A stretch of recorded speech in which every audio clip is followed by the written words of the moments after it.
and this is my mouth and my tongue speaking. But it is you, Holy Spirit, that is going to minister to your people right now in your name. Thank you, Jesus. Praise you, Jesus. Let your teaching be very easy for every person in this hall to understand. Let it touch every person. Let it break every bondage that is captivating everybody over here. Thank you so much, Jesus. Praise you, Jesus. Hallelujah. I'd like to start this teaching with the same words that Jesus started his preaching, by taking the words from Luke 4:18-19, and I want to read it from the Bible just like Jesus read it in the scroll in the synagogue when he went to the synagogue. The Spirit of the Lord is upon me, because he has anointed me to bring good news to the poor. He has sent me to proclaim release to the captives and recovery of sight to the blind, to let the oppressed go free, and to proclaim the year of the Lord's favor. And I'm taking from Mark 19:20. So then, the Lord Jesus, after he had spoken to them, was taken up into heaven and sat down at the right hand of God. And they went out and proclaimed the good news everywhere, while the Lord worked with them and confirmed the message by the signs that accompanied. The word of the Lord. Father God, right now Jesus, you are sitting in heaven, and I am here in your name, giving your good news to your people here in the name of Jesus.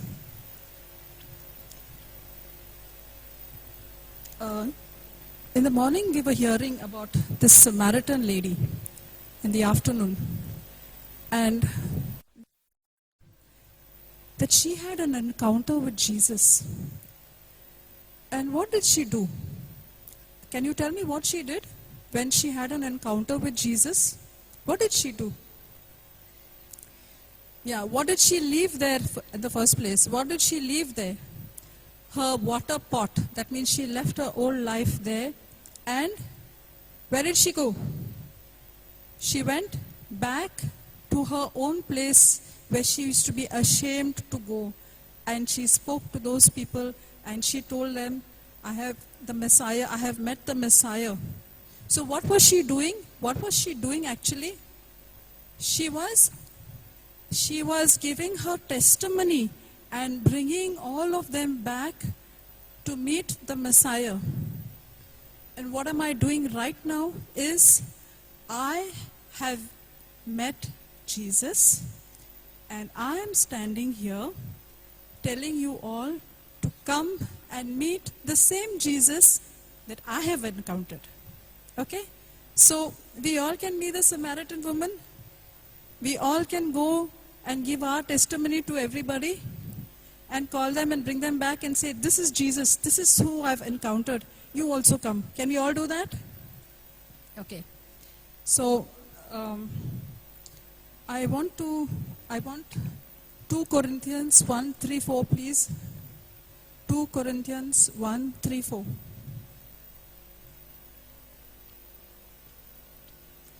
Okay, can we all read that? Blessed be God, even the Father of our Lord Jesus Christ. Read it with me. The Father of mercies and the God of all comfort. The next verse. Who comforted us in all our tribulation, that we may be able to comfort them which are in any trouble by the comfort wherewith we ourselves are comforted by God. So this is exactly what I want to do today. Can we go back to the previous verse again? Blessed be God, even the Father of our Lord Jesus Christ, the Father of mercies and the God of all comfort. Okay? So, the thing was, some years back, okay, I needed this comfort because I knew about Jesus in many ways. I used to go to church, I was a catechist, I used to teach lessons, I used to give classes, but I knew about Jesus. I didn't know Jesus. Okay? So, because I didn't know Jesus, I was making a lot of mistakes in my life, which led me to different situations, a lot of guilt, a lot of problems, and I started sliding down, and I started thinking all thoughts and thoughts and thoughts and thoughts. Do we all have thoughts, by the way? Do we all get thoughts? How many thoughts you get in a day? Thousands? Thousands. Are they all good? So they are good and they're bad. Okay? So we get a lot of thoughts. Okay. Let me ask you something. Have you ever seen an airport where planes are landing? Have you ever seen an airport where planes are landing? Okay. Can the planes land just like that? Why? Why can't they land? Why can't they just keep on coming? No, so why can't they do it? Why can't they keep on landing? Why? Because there is an air traffic controller on top. Okay? Only after he gives the permission for the plane to land, then only the plane can land. Unless he gives the permission, the plane cannot land. The plane keeps on circling and circling and circling till the permission of the air traffic controller is given, and then the plane will land. Okay? So he has to give permission for the plane to land. Then only the plane can land. So in the same way, all these thoughts, okay? There are so many thoughts coming, good, bad. Until we give permission to these thoughts to land in our minds, can they land? No. So what was I doing? I was giving permission to everything to land. The good, the bad, the more bad. So as a result of these thoughts keeping on landing in my mind again and again and again and again, I was pressed by these thoughts. I was depressed with these thoughts, you know. Have you seen those video games? First level, second level. First level, one small one thing comes, one comes. And as it goes on higher and higher and higher, more and more and more, they come so fast. Okay, those video games, have you seen? Second level, third level, fourth level, those cars or whatever those things keep coming faster and faster, and then you cannot handle, you cannot control. So that was happening to me. The negative thoughts were coming so fast, and I was giving all of them permission to land, that finally I became a prisoner of those thoughts. Those thoughts took me captive, and I became a prisoner, and I didn't know how to come out of that. They were having dominion and they were dominating me. And I did not know what to do to come out. Okay? Now, the Bible says people are destroyed for one reason. What is that? My people, why are the people destroyed, the Bible says? Because lack of knowledge. So I was destroyed, why? For lack of knowledge. What does Hosea 4:6 say? Can we have Hosea 4:6? Hosea 4:6 says, my people are destroyed for lack of knowledge. Okay? So, because I did not have the knowledge of how to come out of my captivity, of how to come out of those thoughts, how to release myself, this is what happened. Can you see all these? These are all my prescriptions. These are all my prescriptions I've brought to show you what I had to go through, how much of time I spent, how much of money I spent, how much of energy I spent to go to the doctors and to take all these medications, which includes depression medicines, panic attack medicines, sleeping tablets, and I don't know what not. Okay? So many things. Why? Why? Because I did not have knowledge of God, which was, did I have to pay for this? Did I have to pay for this? I had to pay for this, which was destroying me. And that was free. And I did not know about it. Till, praise God, I one day accidentally came across this channel. And the person who was preaching, that is Papa Johnson, he was so full of joy and he was sharing his testimony. And his testimony was how he came out of depression. And I was so amazed. I said, I cannot believe that he was in depression. The way he's jumping, the way he's screaming, the way he's proclaiming the Lord. I had actually never met anybody else in depression. I did not know other people because see, once you are depressed, you don't know who is another person because you're yourself in your own world.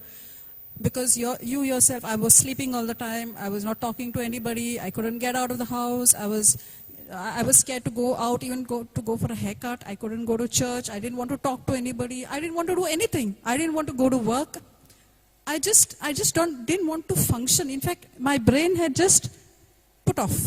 You know, the switch was off. When your switch is off, nothing happens. You cannot function. You cannot do anything. And that's it. And when I saw that, you know, my eyes popped open. I said, I need to know a little more about this. If he is sharing the testimony of exactly what I'm going through right now, I need to know what exactly he did to come out. See, when you find somebody who's sharing the testimony, just like the Samaritan woman, she was sharing her testimony of how she met Jesus and Jesus is the Messiah.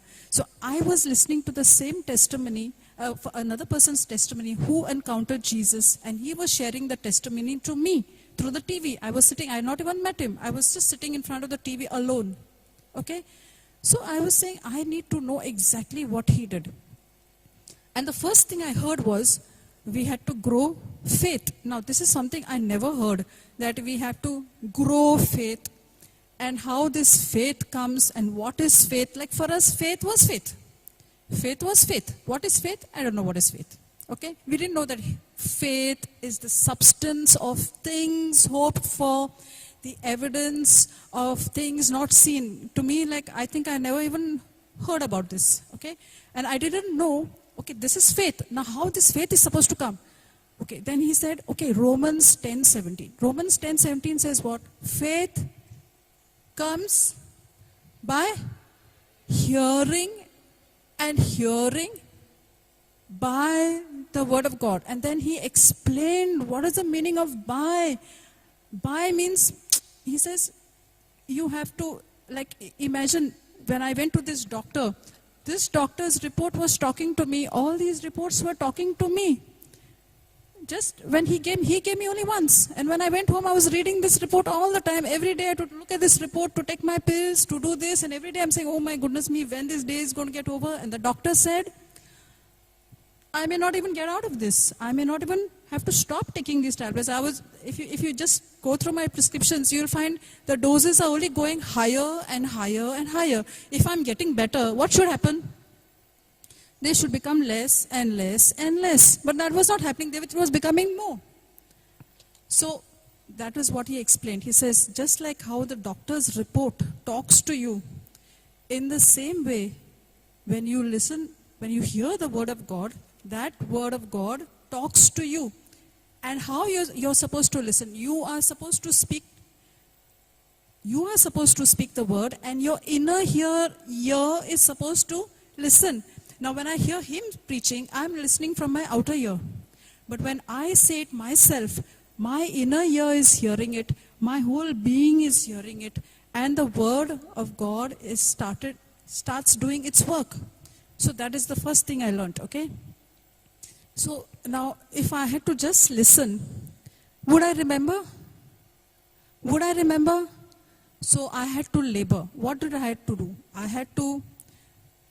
This was my book when I was sick. This was the book that I should write on when I was sick. And I should just write all the scriptures, whatever was pertaining to me, okay? Whatever was pertaining to me on that TV, they used to put the scripture there on the screen. I used to quickly write it down. And when I wrote it down, I was told, meaning it was told on the TV, that I have to keep on speaking it. I have to keep on practicing it. I have to make it by heart. I have to make this word a part of me. It should be a part of me. And then only it's going to do its work.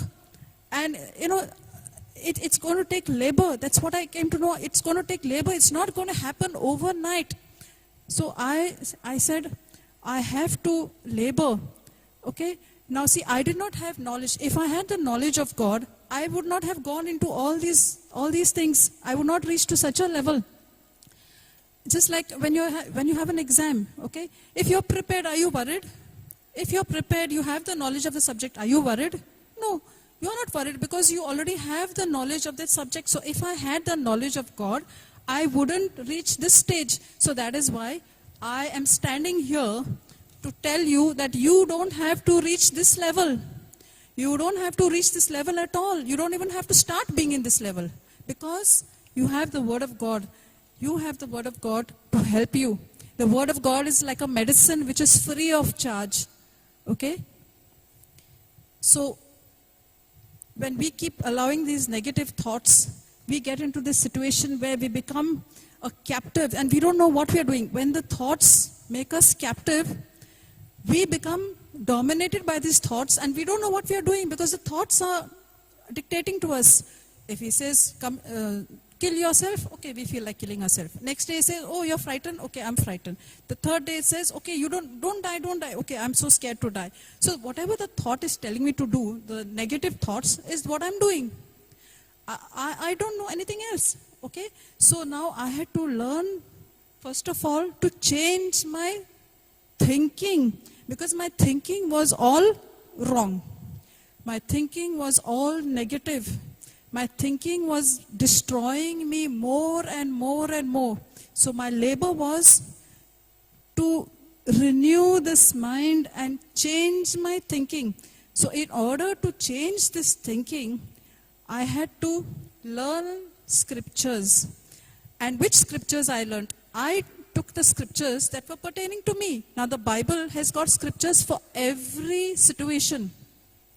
For every situation. So our labor is to find the scripture in the Bible, whichever is pertaining to you, write it down, memorize it, speak it, record it on your mobile, play it again and again and again, even the whole night. And that is what I used to do. Play the scriptures again and again and again. Okay? A favorite scripture of mine was Isaiah 41:10, where I was... Can we have Isaiah 41:10 from RSV Bible, please? Can we have Isaiah 41:10 from Isaiah 41:10 from RSV Bible?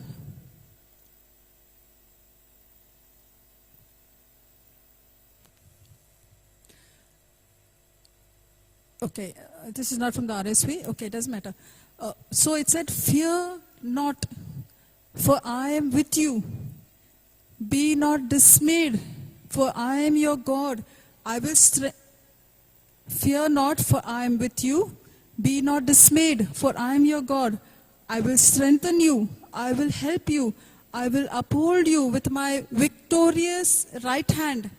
So I needed to know that God was with me all the time. And I don't have to get scared. I don't have to be frightened. He is there to strengthen me. And see, just by saying it once, it was not entering my head. It was just not entering my head. I was saying, how is God going to help me? How is He going to strengthen me? How is He going to help me? I cannot understand. But then what I was told, just obey. Just obey.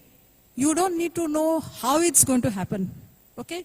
You just speak the scripture, the word of God will do its job. You just speak the scripture, be obedient and speak the scripture. So I was just obedient and I started speaking the scripture. The next thing that was given to me was concerning worry and fear scriptures from the white book. I was told to, we were told on the TV to by heart those scriptures. Now, in my depressed state, I was thinking, such a long prayer, how am I going to by heart? Such a long prayer, how am I going to by heart? But then I thought, okay, I'll just do it one line by line. So I used to say, I am the body of Christ. And I used to say, Satan, sickness, laziness, anxiety, procrastination. I used to, the whole list, whatever was happening to me, the whole list, ABC to XYZ, whatever was happening to me, has no power over me. And I used to write all these things down because I might forget the next day what I'm supposed to say. Because, when you're in depression, one day you remember one thing, the next day you forget. So I used to keep this diary and write down all the things that I wanted to confess, so that tomorrow when I need to confess, I can look over here and I can confess it. And I also had recorded it. Okay, but I used to, see, when you write, when you do this labor of writing, okay, what happens is your mind gets busy with the word of God. So you don't, see, if you're not doing anything and you're just sitting in one place, what do you tend to do? Your mind wanders and you start thinking and thinking and thinking, and your thoughts, is like on broken record. I start here, I go there, back again, thinking the same thing. I can think the same thought for the whole day. The negative thought, I can think it for the whole day. And it won't go. So if you're doing something, and best is to write the word of God, you're doing something that is beneficial to you. It's like a medicine for you. As you're writing, your mind is getting renewed, your thinking is getting changed, your whole system is getting cleansed. Mind you, I did not stop this, okay? I couldn't stop. We can't stop these medicines. See, if you're taking medicines, you cannot stop them suddenly, okay?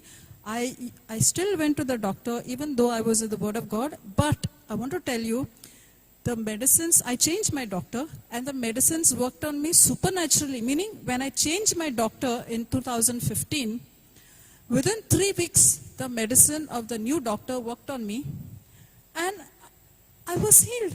Means I started smiling again, I was happy, I was laughing, and then all I had to do was, he was only reducing the medicine. He was just weaning me off the medicine, because these medicines were quite strong, I think, and they had to be weaned. So over a period of 1 year, I was just getting, the thing what I wanted happened. The doses became lower and lower and lower and lower, and alternate day, every 3 days, till they finally stopped. By then, I was already on my way. I was getting stronger and stronger with the word of God, and this was becoming less and less and less till I finally throw it out. I didn't need it anymore, only to show you that these are the Goliaths that I killed. Okay? So rejoice with me that these are the Goliaths, and these are the Goliaths which you can also kill. You don't need to reach this stage. Okay? So how I started renewing my mind? I used to keep on writing declarations on my book. I used to say, I am blessed. My mind and thoughts are blessed. My family is blessed. My children are blessed. My job, my home, my food. Whatever I wanted to be blessed, I used to write. Even the silliest things, everything. Because see, with God even knows, even if your hair falls down. So doesn't God want to know if whatever you want to be blessed? I used to say, I want this to be blessed. I want my neighbors to be blessed. I want my job to be blessed. I want my colleagues to be blessed. I want this one to be blessed. Whatever, I used to write it down. Because see, writing it down also helped me to renew my mind. Okay, it was helping me. So for this, I had to become a student. I had to really become a student of the Word of God. And God had to actually teach me right from, you can say, nursery class. This is the way you do it. This is the way to be done. This is the way. And slowly, I graduated to the first standard, second standard. Probably I've reached the 10th standard now. And I'm still studying. Okay. So that was it. And the things I also did was, I had to cut out many negative things that were happening. First of all, I cut out TV. No violent films, no violence, nothing to do with any sexual scenes, nothing to do with crime, nothing to do with bad news, nothing nothing, no negative has to enter my mind. If I am going to get all right, I need everything positive. I need everything good. So I stopped watching every TV channel except the NCA channel, which was on, praise God, for 24 hours. Praise God, that channel was on for 24 hours. So I didn't have to put it off. Even when I went to sleep, from my bedroom, I could hear. So when I got up in the morning, the preaching was going on. Okay? So when the preaching was going on, I would get up and I would feel more fresh. I say, oh, the word of God is being preached. Papa Johnson is preaching, he's singing and shouting. And you know what, sometimes when he would keep on repeating this, Luke 4:18-19, often I used to sit in front of the TV and I used to confess with him. If he confessed 10 times, I would confess. Whatever he was confessing on the TV, I would be sitting there and confessing. Okay, whatever he said. So the one thing we need to do is obedience. You have to be obedient and be strict with yourself. I used to shout at myself. I used to say, Marina, you want to get all right? You want to get all right? If you want to get all right, you better listen to what he's saying. You better be obedient. I'll stay there only. Stay there only and you are never going to get all right. You have to be obedient. See, when we teach someone something, if somebody is obedient, they will learn faster, right? If they don't want to listen, we cannot do anything if somebody is not obedient and somebody doesn't want to do anything. So I had to be strict with my own self and, say, don't be lazy. Come on, get up. Come on, do this. Come on, you have to do this. Okay? So I stopped watching TV. The next thing I did was I stopped reading newspapers because you open the newspaper and what does the first page give you? What news does the first page give you? All the sensational news which is bad.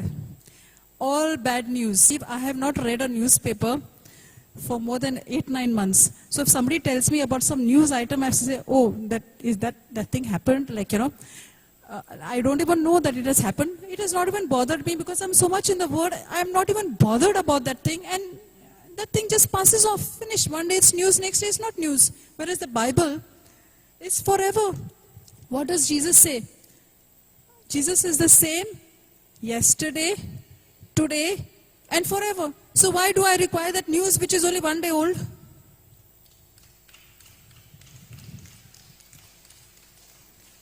The next day we don't even want the newspaper. We use the paper for fish or for something or to put in our baskets or something. So I don't even require. So I stopped reading newspapers. I don't read newspapers. If I have to know if somebody died or something, I come to know somehow or the other. I don't have to read those columns.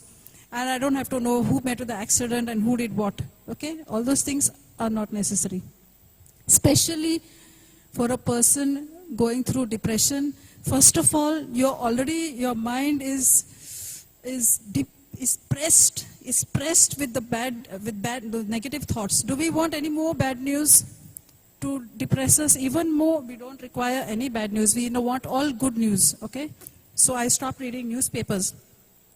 And the next thing I started doing was after I was healed. Okay? Papa Johnson asked me, I took my testimony, everything is over. He says, now everything is over. Now what?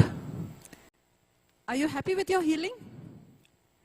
Are you happy with your healing? Because if I don't study the Word, if I don't go deeper and deeper and deeper into the Word, what's going to happen to me is I might get that depression back again. And when your mind is cleaned and the evil spirits have gone out and you don't do anything about it, you're not in the Word, you're not doing anything, what's going to happen? What's going to happen? Can you just give me Matthew 12:43 to 45? Matthew 12:43 to 45. Matthew 12:43 to 45. Can you read that? When the unclean spirit is gone out of a man, he walks to dry places, seeking rest, and finding none. Next verse. Next verse. Then he says, I will return into my house from where I came out. And when he is come, he finds it empty. Why he finds it empty? Because I have not done anything, no labor, no word of God, no nothing, no reaching out, no nothing. It's fine. I'm empty, swept, garnished, clean. Next verse. Then goes he and takes with himself 7 other spirits more wicked than himself, more wicked than the first one. And how many more? Suppose there were 7, you can imagine there'll be 49 or however many. And they enter in and dwell there. And the last state of that man is worse than the first. Even so shall it be also unto this wicked generation. So when I was told this, I really didn't want this to happen, because I had done so much of labor to come out with 1 spirit or with 2 spirits. You think I wanted this to happen? No ways. So I said, again, I have to be obedient. I have to be obedient and listen to whatever is told to me by the man of God, because he is my spiritual teacher, and whatever I learned from him has brought me out of this depression, and I don't want to go back again into all these things. Okay, so I started reaching out to other people, slowly, one by one, one person at a time, just one phone call, maybe give one scripture, and slowly that started, reaching out to the sick, counseling someone. And I, see the first scripture what I told you. Ashton, can I have the very first scripture? 2 Corinthians 1, 3, 4.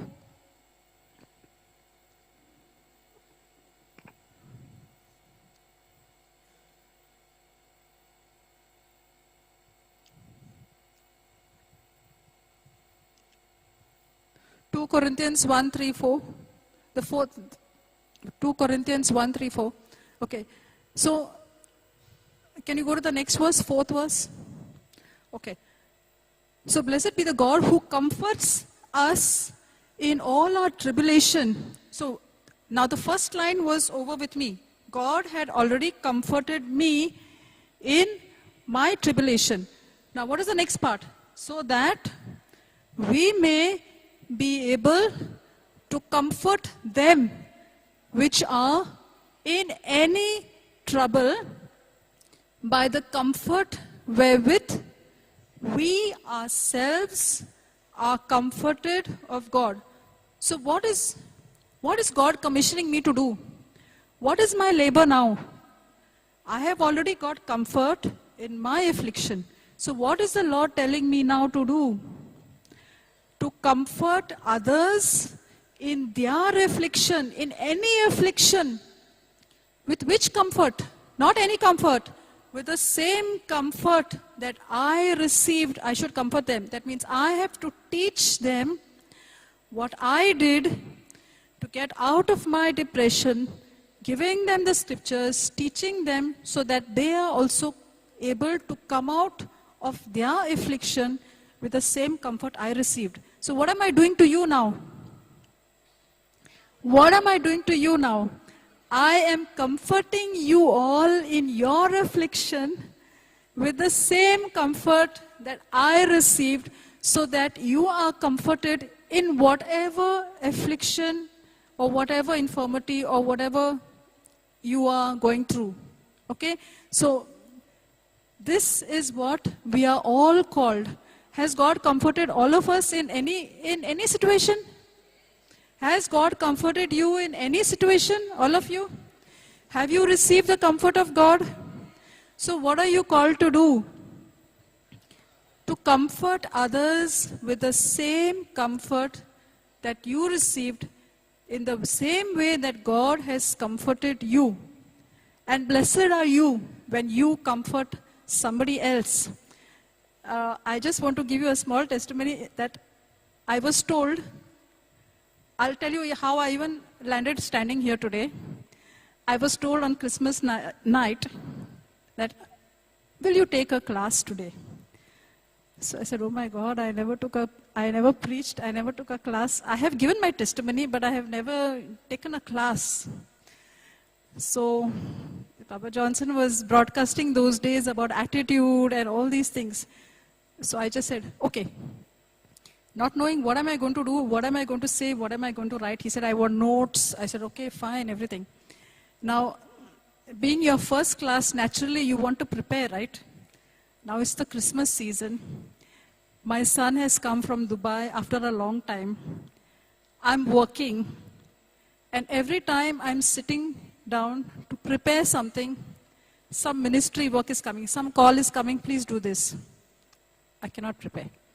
Again, I'm sitting on Saturday, I thought I'll sit. Another call came, do this. Again, I couldn't prepare. So it went on and on and on all these days. Again, New Year came. So you can imagine what a season this is. That every time I'm trying to sit to even write one thing, it's not happening. And the Holy Spirit is trying to tell me, don't worry. Why are you worried? I'm going to be talking to you. Why are you worried whether you have notes or whether you have something to say or what to do? Just go and stand. Just go and say, okay, and stand. Okay? You don't worry if you don't have anything. So I said, okay, till yesterday evening, I thought maybe I'll prepare something. I got a message saying, you don't have to preach. So I was quite cool because I was still in office. After some time, again a message comes, you're taking the class. And it's time for me to leave office and come here for a meeting. And today, whole day I'm here.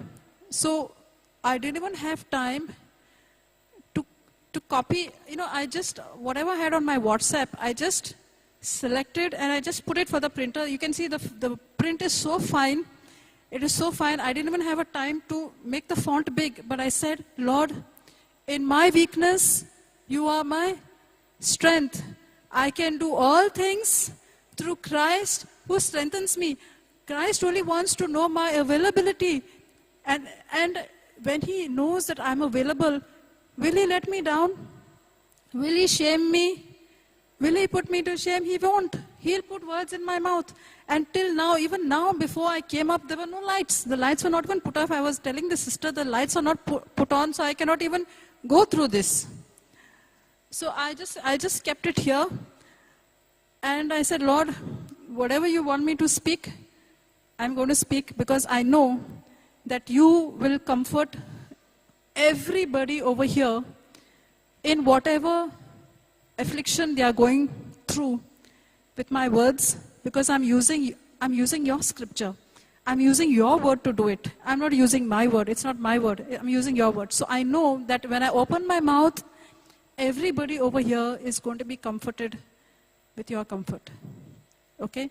So that is, so if I've made a mistake or if I've not been looking so confident or whatever, please forgive me because I didn't get a chance to prepare at all. At all. And this is my first class of teaching and preaching.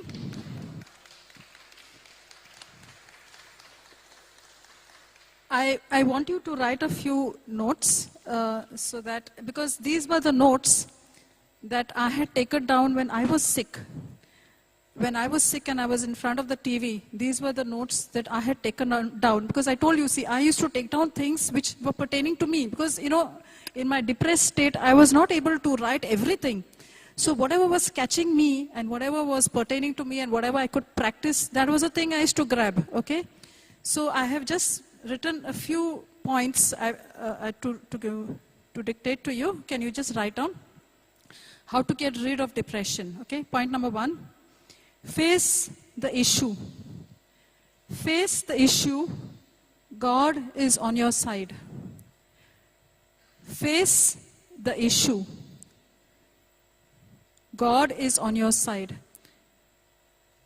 See, even if you're in depression, right now I'm telling you that I was in depression. I'm not ashamed to tell you that this is what I went through, because my testimony can help somebody else. So even if you're going through something and you have come out, it's not a shame to tell someone that, because all of us have gone through something or the other. I may have gone through depression, you may have gone through something else. So just face the issue knowing that God is with you, He's on your side. He's not your enemy, He's your friend. Okay, second point, take action. Emilio, you're not writing? Emilio, you're not writing? Please write, Emilio. Take action to break the depression by renewing your mind. Take action to break the depression by renewing your mind. Point number 3, thoughts cannot be fought with thoughts. Thoughts cannot be fought with thoughts. Thoughts can only be fought. Thoughts can only be fought with the Word of God. You cannot fight thoughts with thoughts. You can only fight your thoughts with the Word of God. Okay?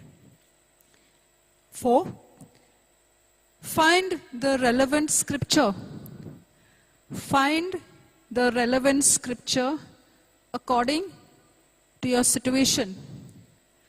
Find the relevant scripture according to your situation to know what God has to say about it. Find the relevant scripture according to your situation to know what God has to say about it. Okay, my scriptures were Isaiah 41:10. My scripture was concerning worry and fear. Okay, my scripture was Luke 4:18-19.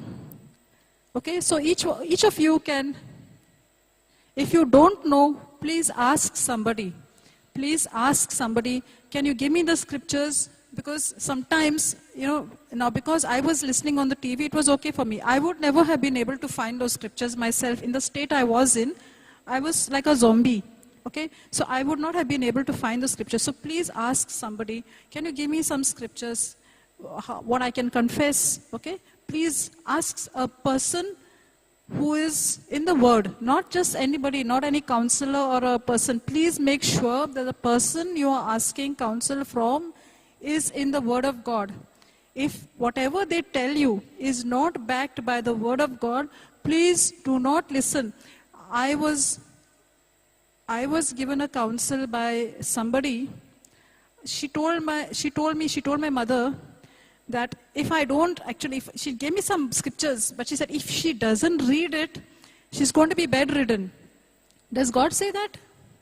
Does God say that we are going to be bedridden if we don't read the scriptures? And I was so frightened that I used to read those scriptures with fright. With fright, thinking that I may be bedridden. Am I bedridden now? So please, when you take counsel from somebody, please make sure that they are in the Word, and whatever they say also is from the Word. Now she was giving me the Word of God, but she was saying I'm going to be bedridden. But Jesus doesn't want us. In fact, He healed the person who was bedridden. He didn't say you're going to be bedridden. Okay, next point. Your situation is a fact. Your situation is a fact which is subject to change. Your situation is a fact which is subject to change. God's word is the truth and can never change. God's word is the truth and can never change.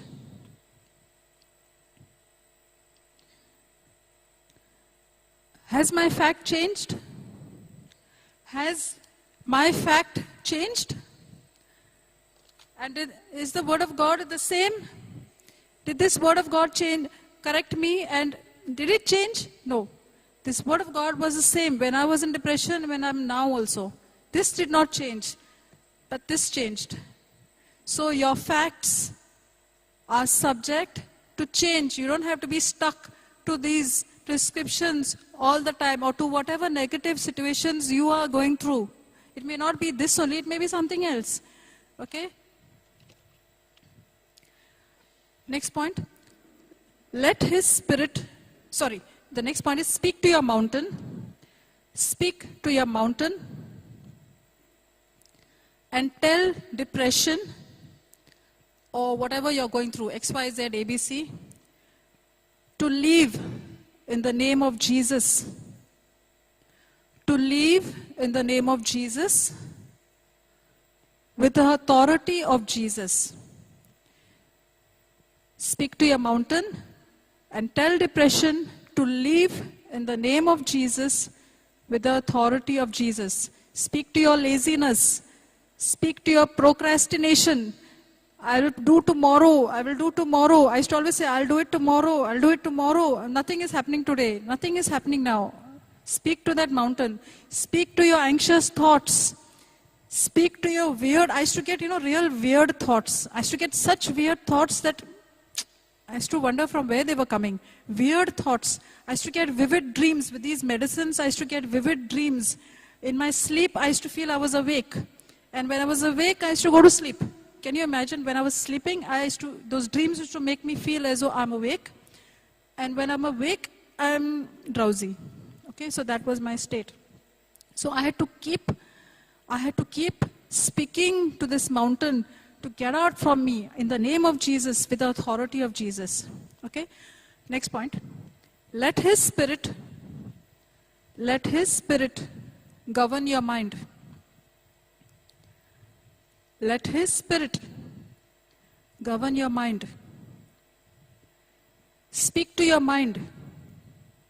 Speak to your mind and command your soul. And command your soul to be brought under the subjection to the Word of God. Let His Spirit govern your mind, speak to your mind, and command your soul to be brought under the subjection to the Word of God.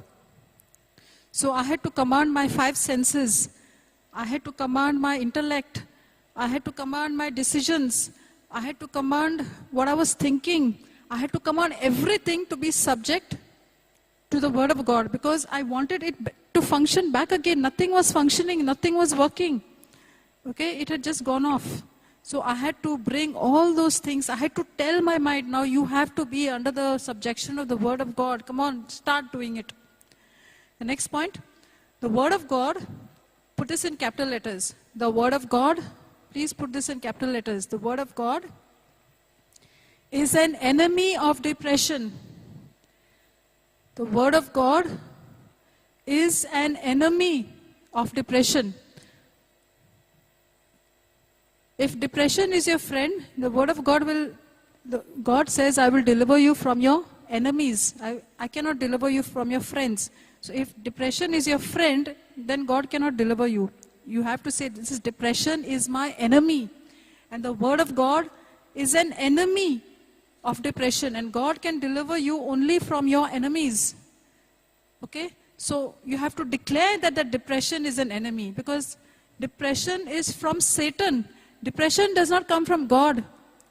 Depression doesn't come from God. All these negative thoughts that are landing in your head, that you're allowing to capture your mind, they don't come from God. They are from the enemy. Okay? The next point. Jesus is the same. Yesterday, today, and forever. Jesus is the same. Yesterday, today, and forever. Hebrews 13:8. Hebrews 13:8. 13:8. So can Jesus go into your yesterdays? Can Jesus go into your past? If Jesus is the same yesterday, can He go into your past? Can He cleanse all the bad memories? Can He cleanse all the negative thoughts? Can He cleanse whatever you suffered and whatever you went through? Can He clean up all the afflictions? So He is the same yesterday, today, and forever. So He can go into my yesterdays. Write it down. He can go.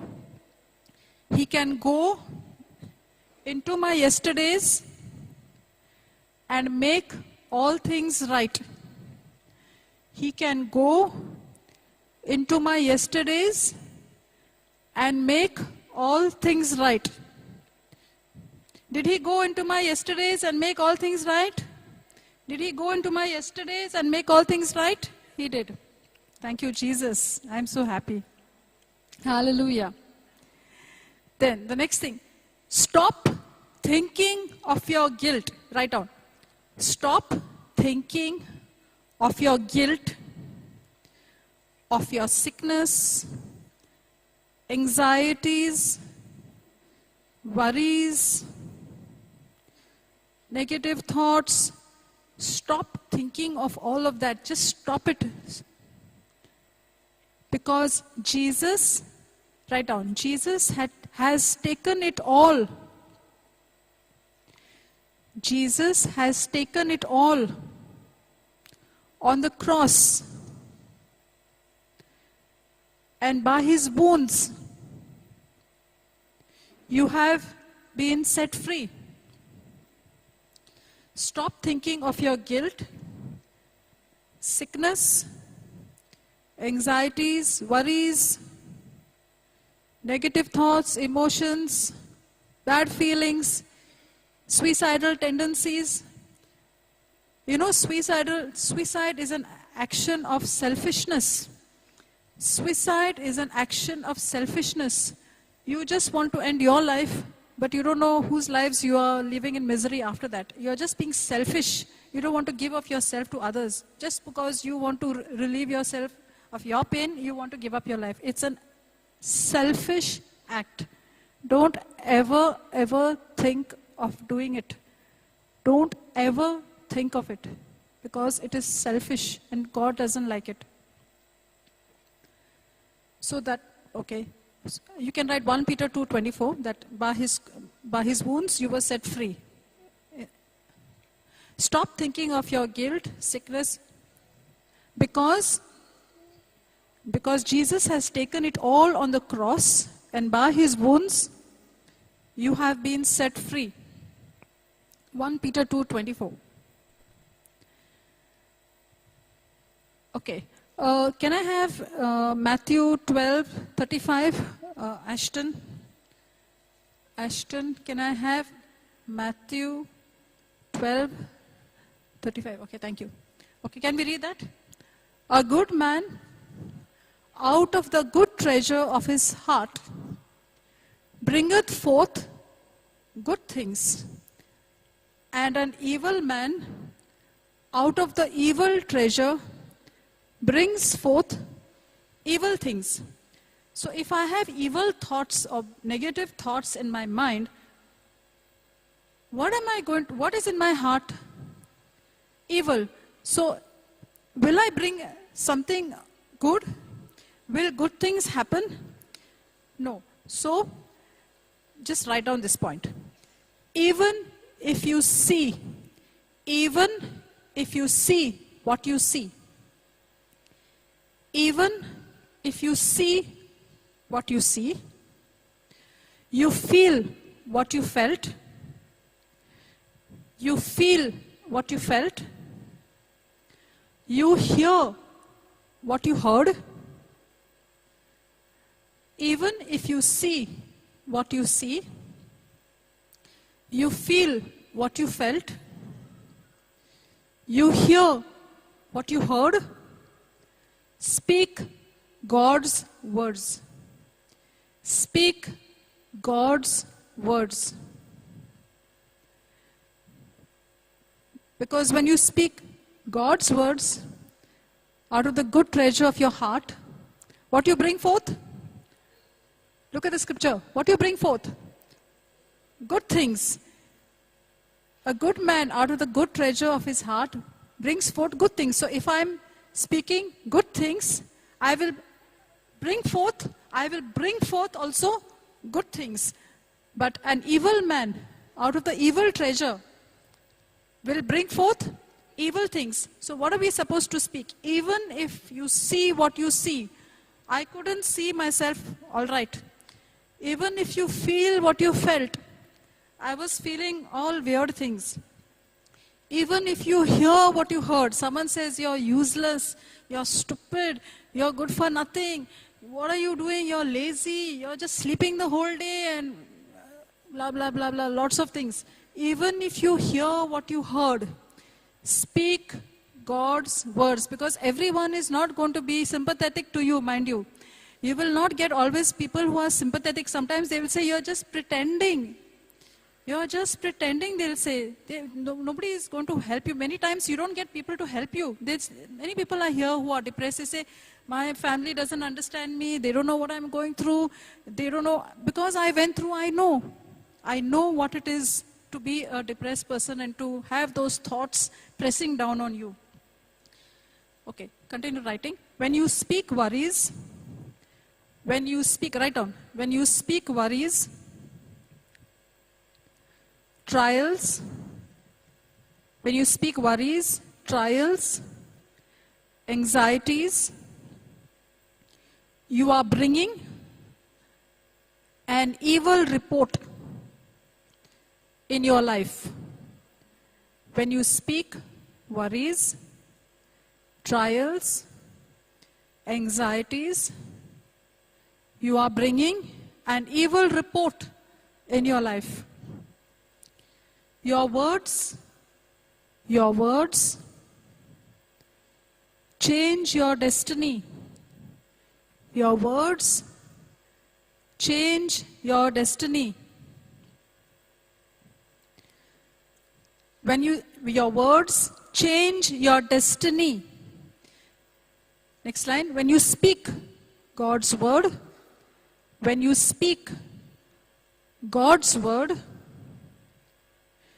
you are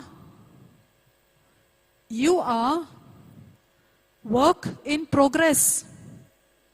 When you speak God's word, you are work in progress. And you will soon see results.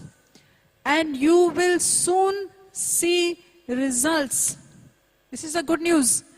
You will soon see results. Believe, write down, believe that your words have power in the line of God. Believe that your words have power in the line of God. Your healing,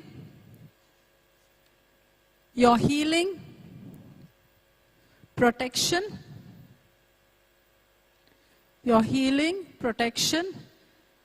deliverance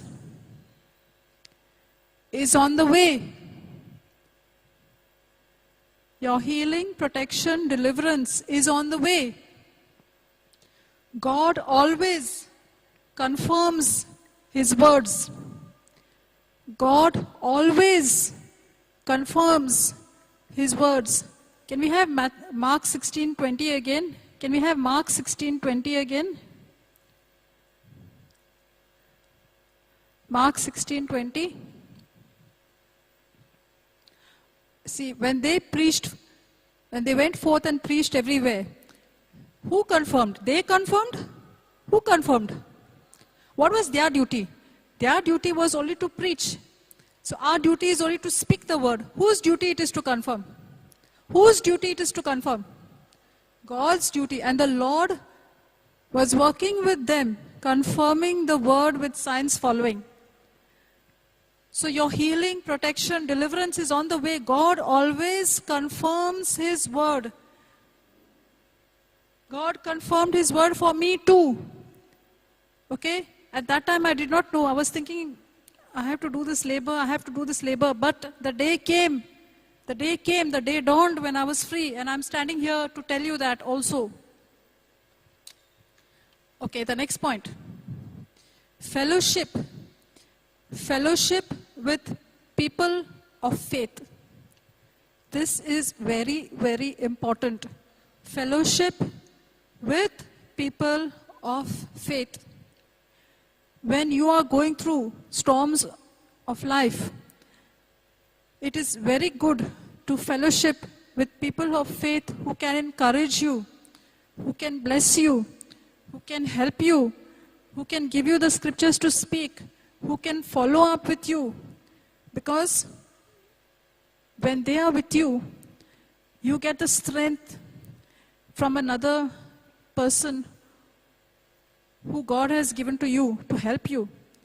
That person may have gone through the same situation, and the person can teach you and tell you, this is how I came out, this is how, what you can do, you can come out. If I have become like this, what's stopping you? Fellowship with people of faith. Be careful when you're fellowshipping. Don't fellowship with people who are going to give you wrong messages, wrong instructions. You may go deeper into your problem instead of coming out. Like if I had to believe that lady, I would have been thinking I was bedridden. I might have become bedridden also, because that thought of what she said would have captivated my mind so badly that I might have slept on the bed and said, oh, I cannot get up, I cannot get up, I cannot get up. And slowly, I might have become into that state. Okay? So please fellowship with people of faith. Okay? Write down. Renounce. Write down. Renounce. Rebuke the evil spirit. Okay, this is the second last point. Renounce. Rebuke the evil spirit. And tell that evil spirit, okay, write down, you have no power over me. You have no power over me. No authority over me. No authority over me. I belong to Jesus. Who I belong to? I belong to Jesus. I'm covered by His precious blood. You have no power over me. Depression, sickness, infirmity, whatever. Whatever is your problem, whatever is your affliction. Rebuke it, renounce it. Okay? And the last point I had already told you. If I don't labor to be at rest, rest is of where? Rest is of the mind. Because when you're in that state, it is your mind that is working overtime. And that has no rest. I could be sleeping the whole day, but I'm not relaxed. My mind is still working overtime, and I'm not at rest. So if I don't labor to be at rest, how can I be at rest? How can you be at rest? When I'm fixed on the Word of God, and I say, the Word of God says this. So if the Word of God says this, I'm not going to see what I'm seeing. I'm not going to feel what I'm feeling. I'm not going to hear what I heard. That is the truth. This is only a fact. So I'm going to just tell my mind, you are not going to think all that. You are thinking what the Word of God says. This is what the Word of God says, and you are fixed on that. And nothing else. Nothing more. That's it. So if I don't labor to be at rest with the Word of God, write down. If I don't labor to be at rest with the Word of God, I could get back into the same situation. I could get back into the same situation. And it might be 7 times worse. And it might be 7 times worse. Matthew 12, 43 to 45. We just read it. Matthew 12, 43 to 45. So have you finished writing? So right now, can I sit tight on a rocking chair saying that I'm healed? Can I just be like this? What's the last point saying? If I don't labor to be at rest, I could get back into the same situation. So if I want my mind to be at rest and fixed on the Word of God, I have to be in the Word of God all the time. If I have to be in the Word of God all the time, what I do is, when I'm reaching out to someone, I have to speak the Word of God. I have to study the Word of God myself if I'm going to give somebody some scripture. So again, I'm in the Word of God. If I have to help somebody come out of their situation, again the Word of God. So you see, your labor to help somebody with the Word of God is actually helping whom? Myself. I'm not only helping them, but I'm maintaining my healing. I'm maintaining my healing. Otherwise, I run the risk of Getting back there, you all know what happened to Papa Johnson in 2016.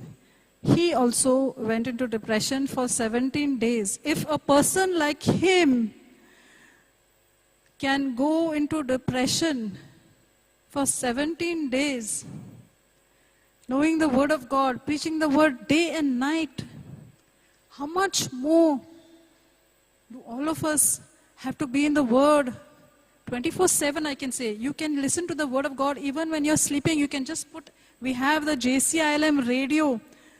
You just download the JCILM. Right now, I don't have the TV because of some issue. I don't have the TV like I had when I was sick. So am I going to say I don't have the TV? No, I have to find out some other way. We have the JCILM YouTube. We have the JCILM booklet. We have the JCILM radio.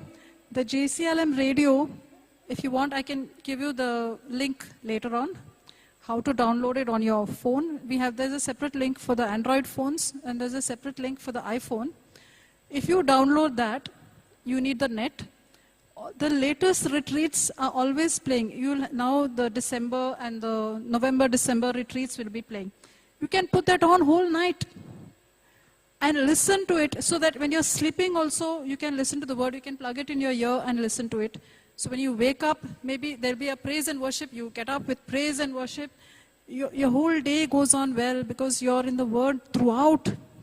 Suddenly in the middle of the night, even if you get up, you will be listening. Sometimes you get just the right word. That word which you need is just being spoken at the moment.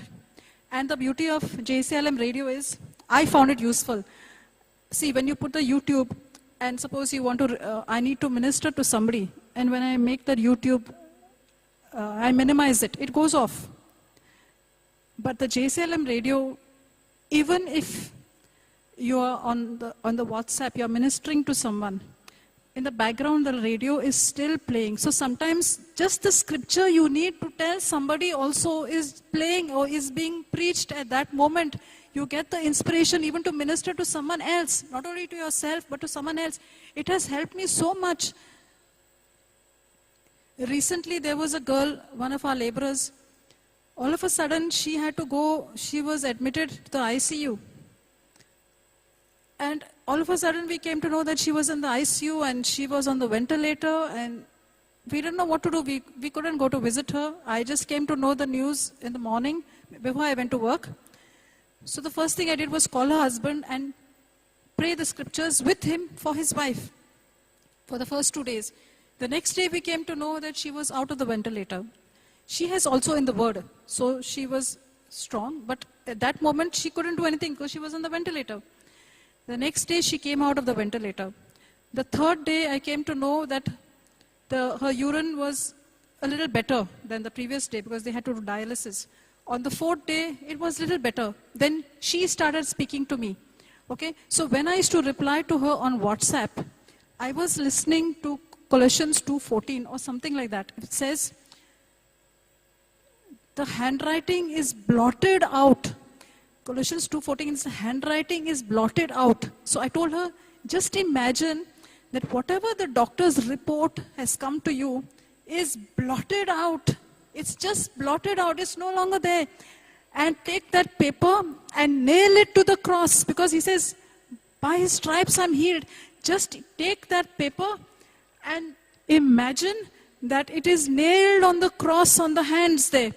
And what she told me, I could even imagine the sound of the hammer banging the paper on the nails of the cross. And I want to acknowledge her very specially, because during the tea time she called me and she couldn't attend. She called me and she wanted me or any one of us to take her to the hospital, because she's already come back home, to take her to the hospital to lay hands. But I told her, right now everybody has come here for the retreat and for the word. So it's not nice to disturb anybody to take you to the hospital to lay hands on someone, because that will be a selfish deed. Let them listen to the word. She didn't know that I was going to be taking the class. So I told her, see, I have to prepare also, and I'm talking to you. I have to take the class right now. So will you do one favor for me? I want you to be in tongues from 6 o'clock to 8 o'clock. You pray in tongues at your house. That anointing is going to be on me. And I will be preaching the word of God to you. So you will be doing a bigger favor than going to lay hands on just 1 or 2 people in the hospital. You praying in tongues there is benefiting me and you and the whole world, whoever is watching. So wasn't that a better option than she wanting somebody to go to her house and take her and go to the hospital, and she would have laid hands on 2 or 3 people. She was obedient and she listened. So God bless you. I know you're listening. God bless you, and thank you so much for praying for all of us in tongues. We believe you're coming here to share your testimony soon. You know who you are. It's now I want to close. I hope I did not bore you all. I hope, because since this is my first class, I wasn't too sure and I was asked to give notes. I want to make a prayer for you all, but the prayer is going to be in the form of a song. The prayer is actually going to be a song of Jesus comforting you all. Okay? The prayer is going to be a song. So just let's close our eyes. I'm not going to make a closing prayer because the closing prayer is going to be this song. Okay? Close your eyes. Just imagine that you're in the arms of Jesus. Just imagine he's hugging you tight and he's holding you tight. Okay, and listen to the song.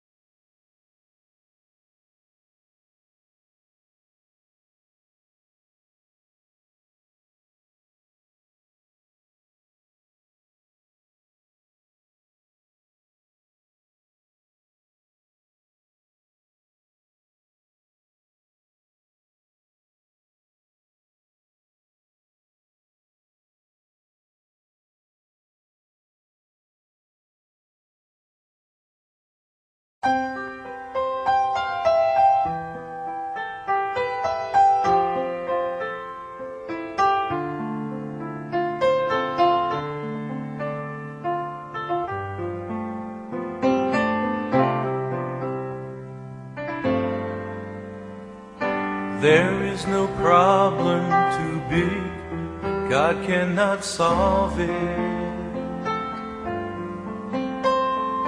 There is no mountain too tall He cannot move it.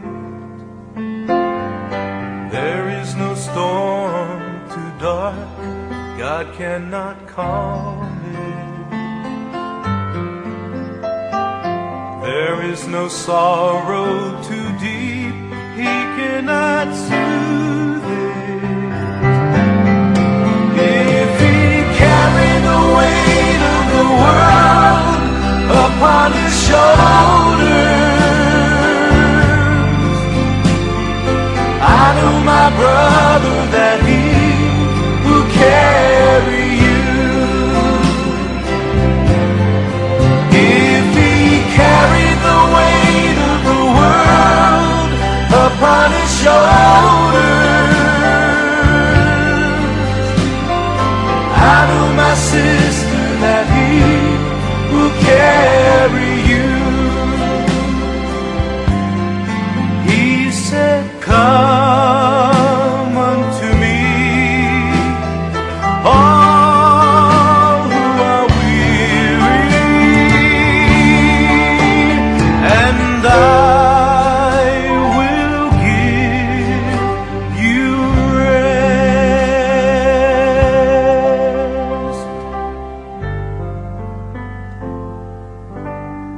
There is no problem too big that God cannot solve it. There is no mountain too tall He cannot move it. There is no storm too dark God cannot calm it.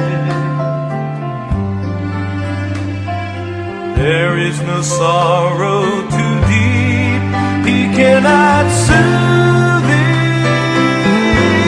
If He carried the weight of the world upon His shoulders, I know, my brother, that He will carry you. If He carried the weight of the world upon His shoulders, I know, my sister, that He will carry you. If He carried the weight of the world upon His shoulders, I know, my brother, that He will carry you.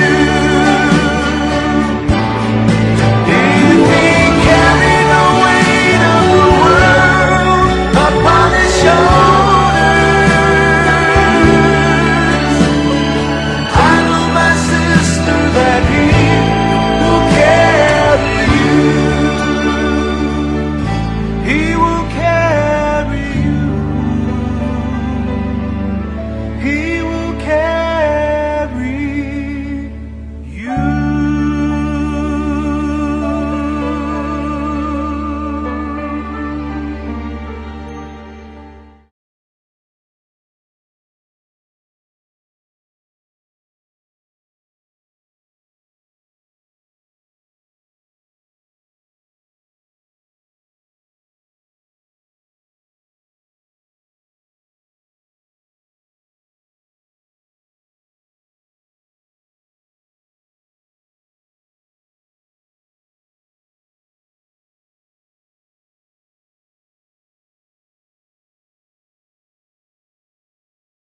Thank you, Jesus. Thank you, Jesus.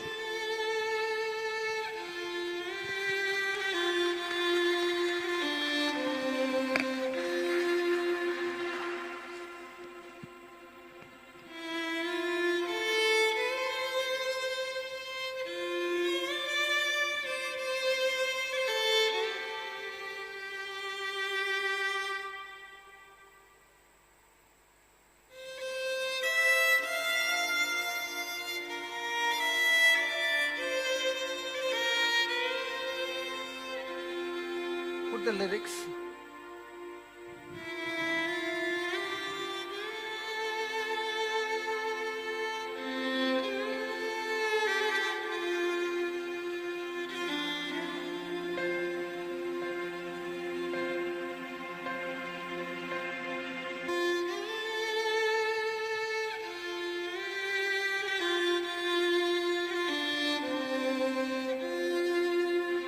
When troubles come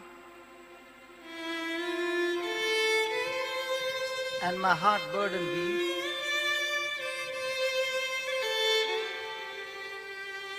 then I'm still and wait.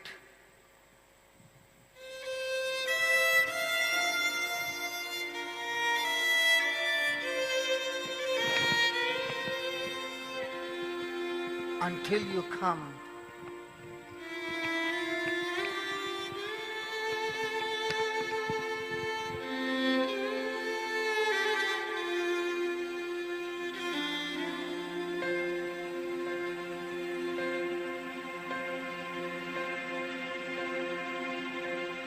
When I am down and oh my soul so weary, When troubles come, when troubles come and my heart burden be, can you tell him one more time?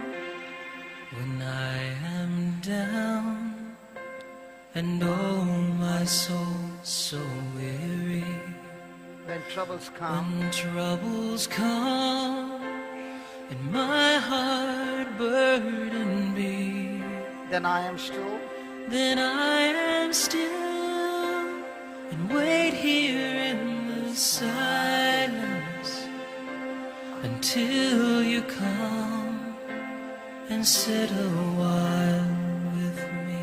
Tell him again. Then I will be still Then I am still and wait here and wait here in the silence until you come. until you come and sit a while with me.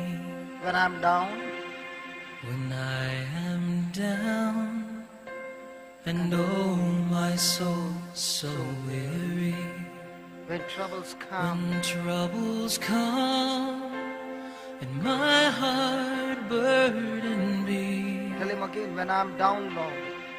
when I am down and oh my soul so weary, When troubles when come. troubles come and my heart burden be, Then I am still then I am still and wait here and wait here in the silence until you come. until you come and sit a while with me. You raise me up. You raise me up so I can stand on mountains. You raise me up. Raise me up to walk on stormy seas. I am strong I am strong when I am on your when shoulder. I am on your shoulder. You raise me up. You raise me up to more than I can be. One more time. You raise me up so I can stand on mountains. You raise me up. You raise me up to walk on stormy seas. Tell him one more time. You raise me up. You raise me up so I can stand on mountains. You raise me You up. raise me up to walk on stormy seas. My friend, right now, the sister who shared a testimony, she was telling her own life story. A story of troubles, a story of burdens, a story of insult, a story of hurts, a story of pain. And when she went through all that, she allowed those thoughts to have a hold on her life. She did not even think, even for a moment, that Jesus who dwells in her is able to set her free. All that she was thinking was the storms in her life, the mountain that was challenging her, the deep valley filled with darkness and fears, worries and anxieties. And she lived that life for 18 long years, taking pills, listening to the voices of what people said to her. Oh yes, she was a catechist. Oh yes, she was teaching about Jesus but never met him. Years went by. And maybe you are sitting here and saying, hey brother, the story resembles to my story. And I want to tell you, my story is the same. Just the same. Mountains, storms, valleys, challenging and telling you the game is over. No chance. No chance. It's impossible. And when we turned to God and she showed her, she gave you the notes telling you what was it that I did in the midst of that. I was lonely. I was abandoned. My own left me. I was rejected. And in the midst of all this, it looked like there's no hope. The Bible says that God is a God of hope. A hope to those who are hopeless. He's a God of hope that tells you that the kind of potential that He has put in you is beyond your imagination. I can tell you without a doubt, the same sister who was standing here and sharing the word of God, just through the mobile, using the mobile, sending WhatsApp messages, talking on the phone, is able to minister to thousands of people around the world. She did not even think for a moment that what God had planned for her. She did not even know the kind of potential that God had put in her. And that same God is saying to you, in God's kingdom there is no partiality. In God's kingdom it's all about, are you willing to trust Him? Are you willing to believe in Him? Are you willing to walk with Him? Without she saying yes to Jesus, she could have never come out of depression. Without you saying yes to the word of God, you can never come out of depression. You can never come out of the stormy seas. You can never come out of that mountain that is challenging you. The only way is agree to His word. Thank you, Jesus. Thank you, Jesus. And this is the good news. You raise me up so I can stand on mountains. Yes, Lord. You raise me up That I to can walk on on stormy seas. seas. Tell Him again, you raise me up. You Everybody. raise me up so I can stand on mountains. Whatever your problem, come on. Raise me up to walk on stormy seas. Whatever you're going through, tell the Lord, you raise me up, O Lord. Raise me up. People thought I was good for nothing.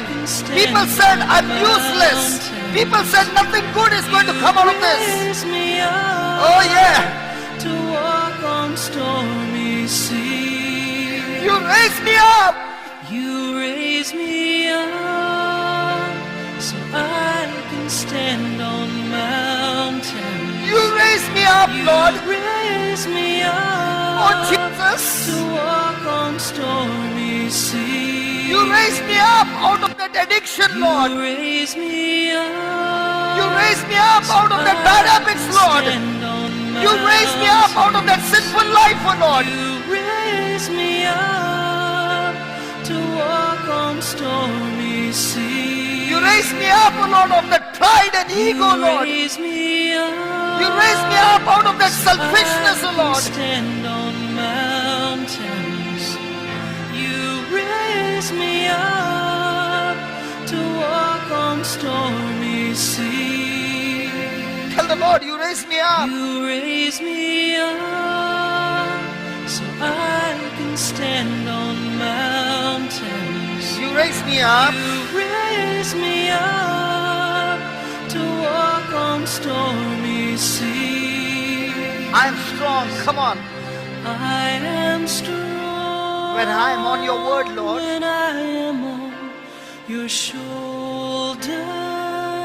You raise me up. You raise Ashton. me up to more than I can be. I am strong. I am strong when I am on your shoulder. You raise me up. You raise me up to more than I can be. I am strong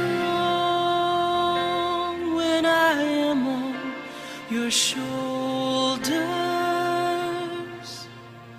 You raise me up to more than I can be. I am strong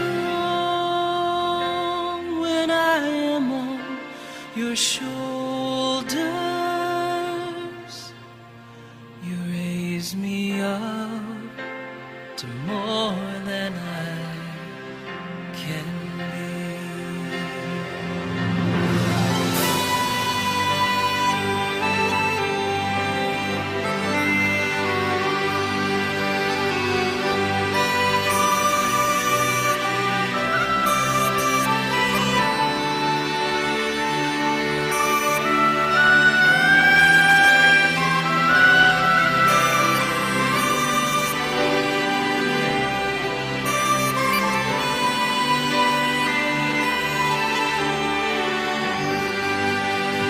Holy Ghost in you is talking to you now and is saying to you, the plans that I have for you are for your welfare.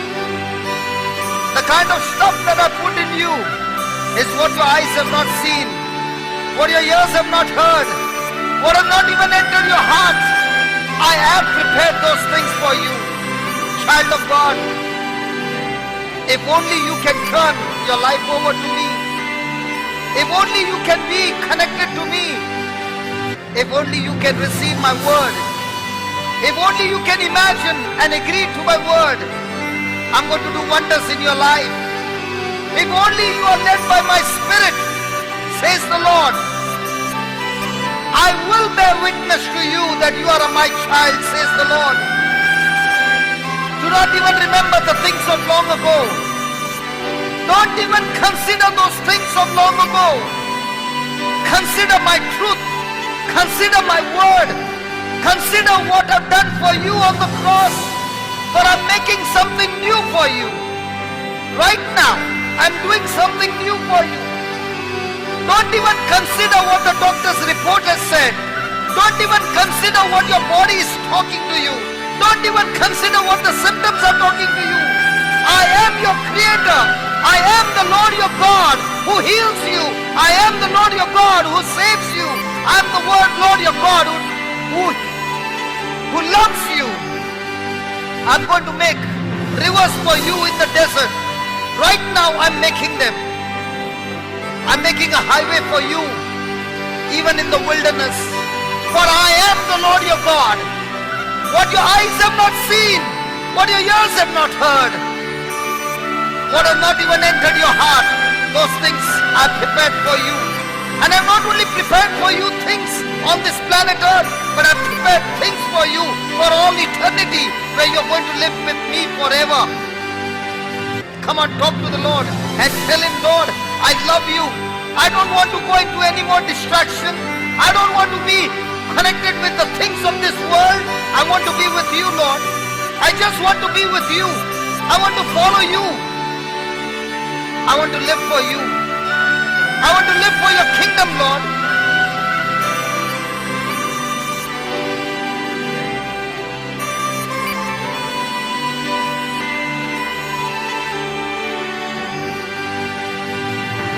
You raise me up so I can stand on mountains.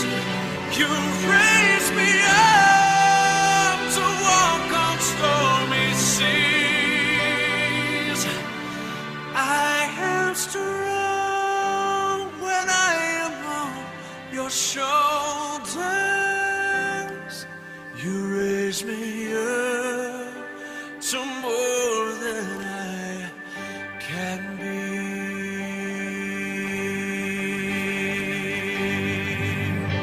There is no life without its hunger. Each restless heart beats so imperfectly. But when you come, But Lord, when you come, I'm filled with wonder. I am filled with wonder. Sometimes I think Sometimes I think I glimpse eternity. there's no life. There's no life without its hunger. Each restless heart Each restless heart beats so imperfectly. but when you come, But when you come, I am filled with wonder. sometimes I think Sometimes I think I glimpse eternity. tell the Lord, Lord, without you there's no life. No life without its hunger. Each restless heart Each restless heart beats so imperfectly. so imperfectly. But when you But come, when you come, I'm filled with wonder. I am filled with wonder.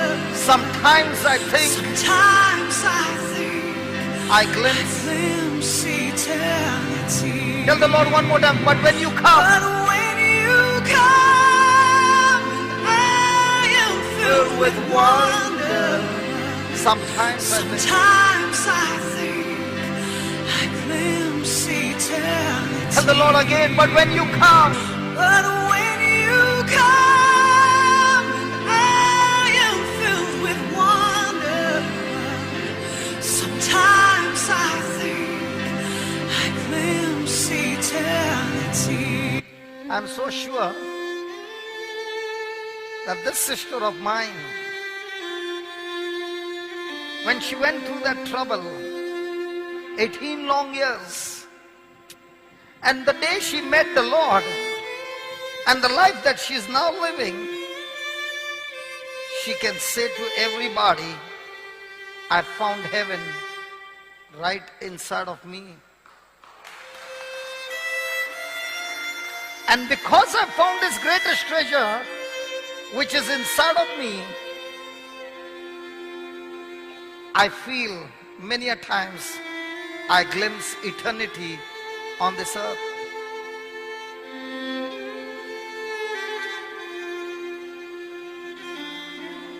And this is what happened in my life as well.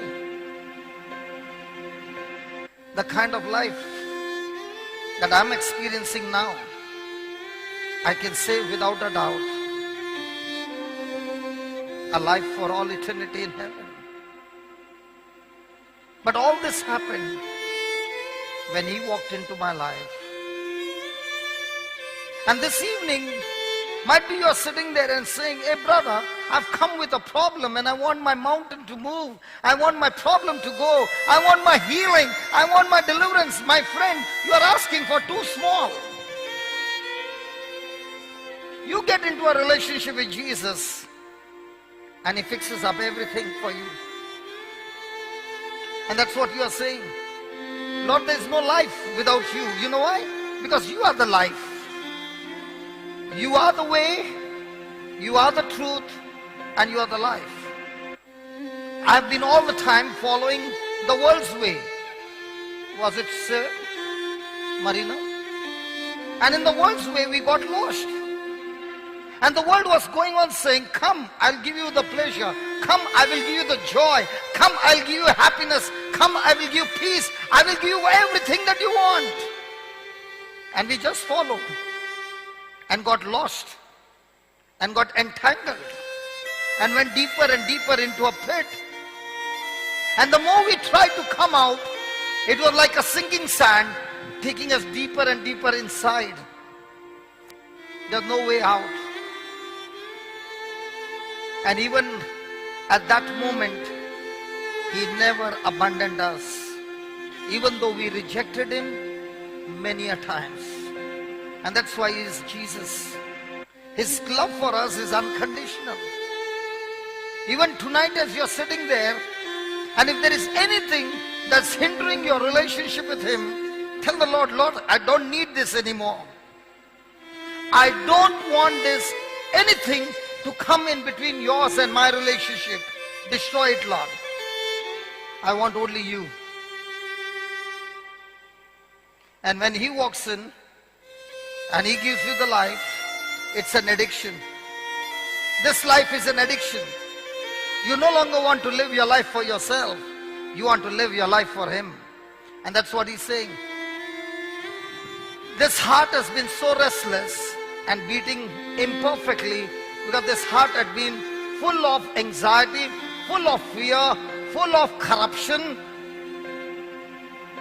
But when this heart was joined with his heart, they both began to pump and beat together.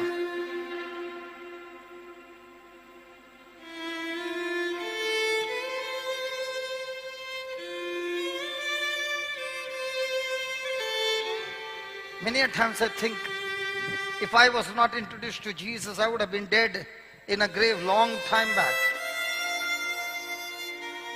Life would have been over.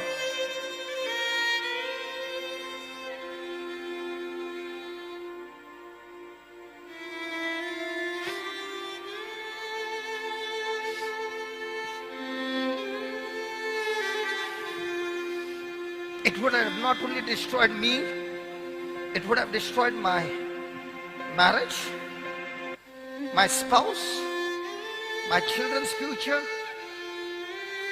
Everything was over. Everything was over. And this Jesus came into my life. And when he walked in, he did not even ask me anything. When I called him, he just came in. Tonight is the night. That same Jesus wants to knock. He's actually knocking at the door of your heart. And he's saying, can you please open the door? I want to walk in and set you free. That door cannot be opened by the preacher. That door cannot be opened by your mama, your dada, your brother, your sister, your spouse, a priest or a nun. Nobody can open the door. Only you can. By your decision that Jesus, I want you.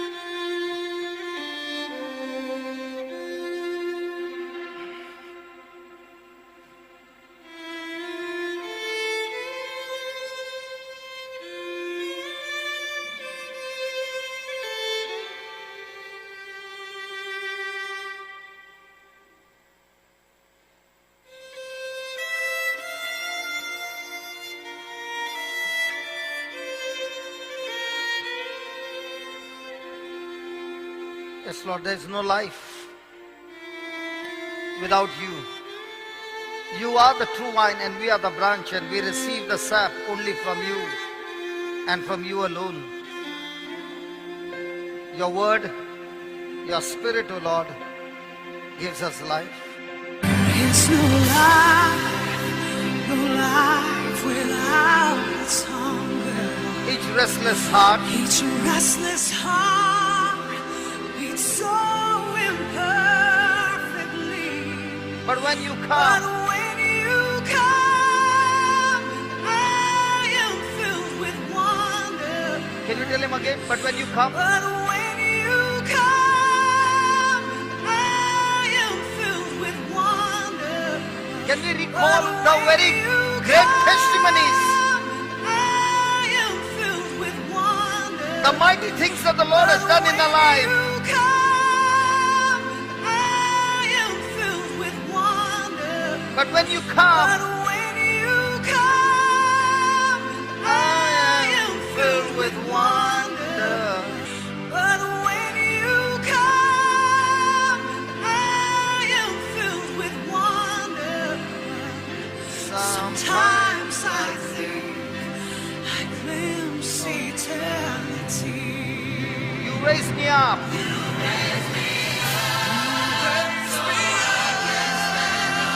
I can stand on mountains, the stormy sea, and I am to run when I am on your shoulder. Oh, you raise me up to more than I can be. You raise me up.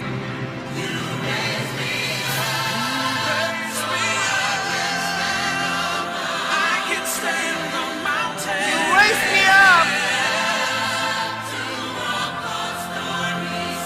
The stormy sea. Come on, one more time.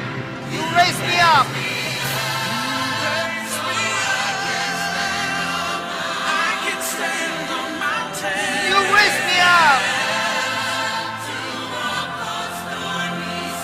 Tell the Lord, you raise me up. Come on, one more time, one more time.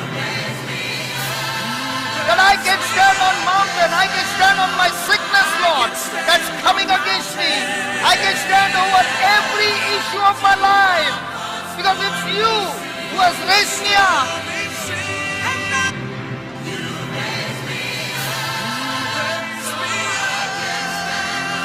I can stand on mountains. You raised me up. The stormy sea. And I am to run when I am on your shoulder. I am to run when I am on your shoulder.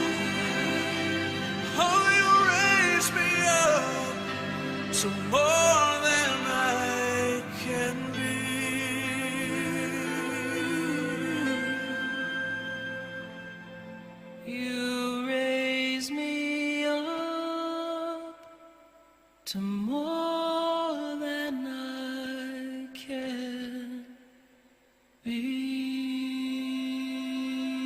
My friend, talk to the Lord and tell him, Lord, you raise me up more than where I've been now, Raise me up above that sinful life. more than I can This evening, oh Lord, I'm asking you to come into my life and set me free from all those bad habits, Lord.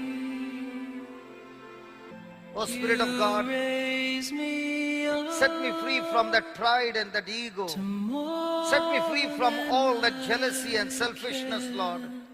Set me free from greed and from all kinds of addiction, O Lord. Set me free from sexual sins, O Lord. Set me free from anything and everything that is distracting me and taking me away from you, Lord. to more than Set me free from that fear and anger and depression and anxiety, Lord. Set me free. Come on, tell the Lord. You raise me up, Lord. I cannot come out of this slavery. I cannot come out of this bad habit. I cannot come out of this addiction, O Lord. Set me free. more than I can be. Talk to the Lord and tell him. Tell the Lord, I need you, Lord. I cannot come out. I'm caught up with all kinds of doubts. No confidence in my life, O Lord. No faith. Frustrated in this life. Help me, Lord. I cannot come out and I need you. Jesus, I need you. I want you, Jesus. Please help me and set me free and raise me up.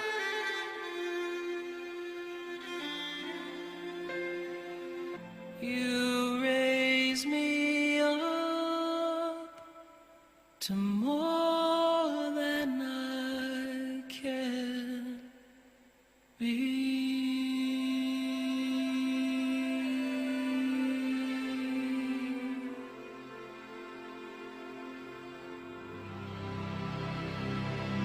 Tell the Lord one more time, you raise me up, Lord, more than I can be. You raise me up to more than I can be. You raise me up. You raise me up. You raise me up. You raise me up to more than I can be.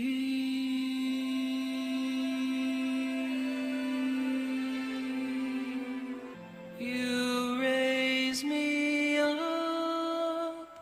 You raise me up. Look at yourself rising up You raise me up. beyond your capacity, You raise me up. beyond your ability, You raise me up. beyond your imaginations, You raise me up. beyond your actions. You raise me up.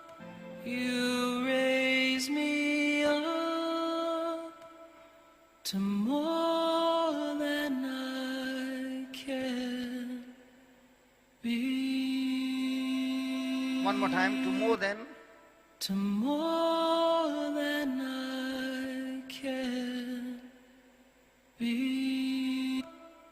To more than I can. To more than I can. To more than I can be.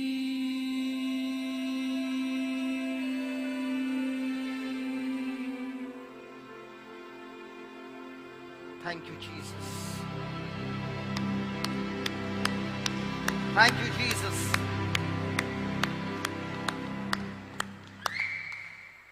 It's all about our thinking.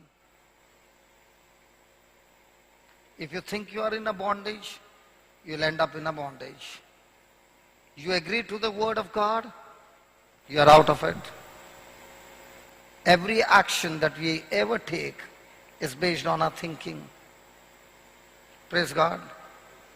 And the best part is, we all children of God are created by the same Creator, in the same likeness, same image, same Holy Ghost, same power in each one of us.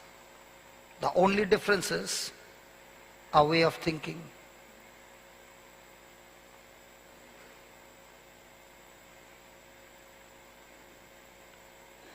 Were you the person who prayed today? There was this young girl who prayed today, right? She's not there. She must have gone home. Okay. What do you think that girl would have ever thought? That today when she got out of a house, that today God is going to call her out and she's going to touch somebody's neck and the person is going to get healed? She was marveled when the person got healed. But that power has always been inside of us.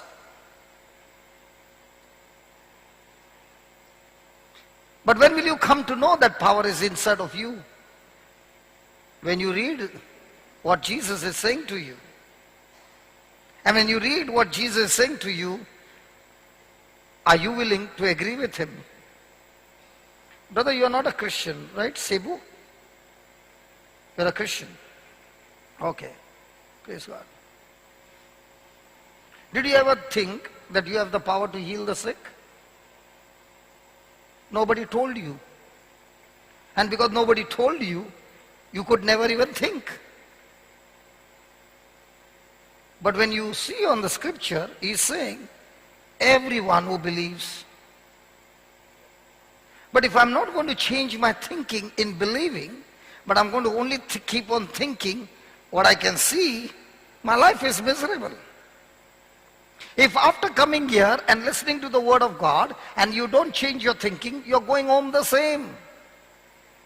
Do you know why you have come here? Only for one reason. Change your thinking.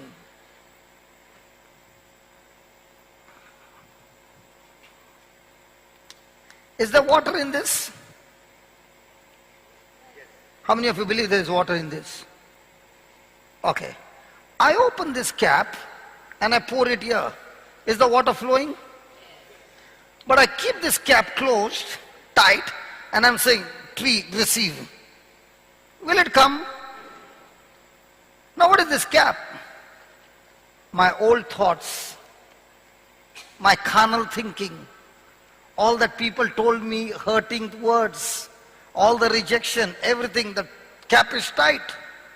Even though the power of God is in me, it cannot flow out till I make a decision to open the cap.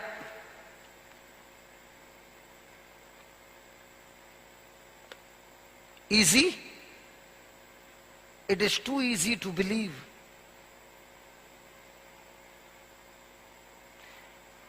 What Jesus has done is so easy that we have made it so difficult.